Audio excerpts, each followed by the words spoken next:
ചോദിക്കുമ്പോ സാക്കുറ പറയും അങ്ങനെയൊന്നുമില്ല, ഉറപ്പായിട്ടും സാസുകയെ നമ്മൾ കണ്ടുപിടിക്കും. അപ്പൊ ആക്ച്വലി നമ്മുടെ രണ്ടാൾക്കാരും അവിടേക്ക് വന്നത് സാസുകയെ കണ്ടുപിടിക്കാനാണ്. അവര് രണ്ടുപേരും അങ്ങനെ ഓടിക്കൊണ്ടിരിക്കുമ്പോ ആ ഒരു കോട്ടയുടെ ഭാഗം ഇപ്പൊ അങ്ങനെ തന്നെ പൊട്ടി അങ്ങോട്ട് തെറിക്കും. ആ പൊട്ടിത്തെറിച്ച സ്ഥലത്ത് നിന്ന് ഇപ്പൊ വേറൊരുത്തൻ പുറത്തേക്ക് വരും. ഈ ഒരുത്തൻ അതാരാണെന്ന് നമുക്ക് കുറച്ച് കഴിയുമ്പോൾ പരിചയപ്പെടാം.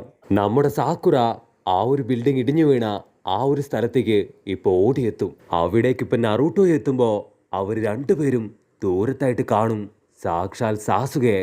സാസുക കുട്ടപ്പനെ കണ്ട് നീ ഒരുപാട് വളർന്നുപോയി, നീ എന്റെ പുറകെ തന്നെയാണല്ലേ ചോദിക്കുമ്പോ കുട്ടപ്പനാവട്ടെ ദേഷ്യം കയറി അവന്റെ അടുത്തേക്ക് ചാടി വീഴും. സാസുക കുട്ടപ്പന്റെ കോളറെ കുത്തിപ്പിടിച്ച് ഞാൻ എന്റെ ലൈഫ് മുഴുവൻ ഒരുപാട് അനുഭവിച്ചു. എന്റെ പാരന്റ്സ് എന്റെ മുൻപിൽ വെച്ചാണ് മരിച്ചത്.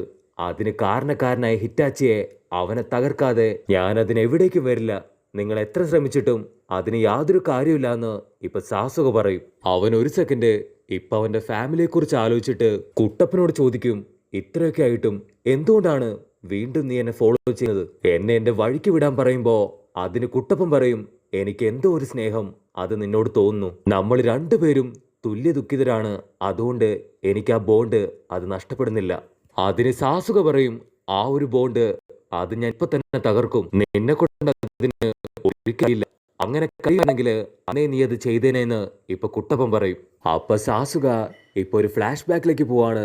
അവന്റെ ചേട്ടൻ ഹിറ്റാച്ചി പറഞ്ഞ ആ ഒരു കാര്യം, നിന്റെ മങ്കിക്കു ശരീരം കണ്ണ് അത് തുറക്കണമെങ്കിൽ തീർച്ചയായിട്ടും നിന്റെ ബെസ്റ്റ് ഫ്രണ്ടിനെ നീ കൊന്നുകളയണം. കാക്കാഷി പറയും, എന്റെ ആവശ്യത്തിന് വേണ്ടിയിട്ടാണ് ആ ഒരു ബോണ്ട് ഞാൻ തകർക്കാതെ വെച്ചത്. കുട്ടപ്പൻ ഷോക്കായിട്ട് അവനെ നോക്കി നിൽക്കുമ്പോ സാസുക ആവട്ടെ അവന്റെ തൊട്ടടുത്തേക്ക് ഇപ്പൊ പാഞ്ഞെടുക്കും. സാസുക കുട്ടപ്പൻ പറയും,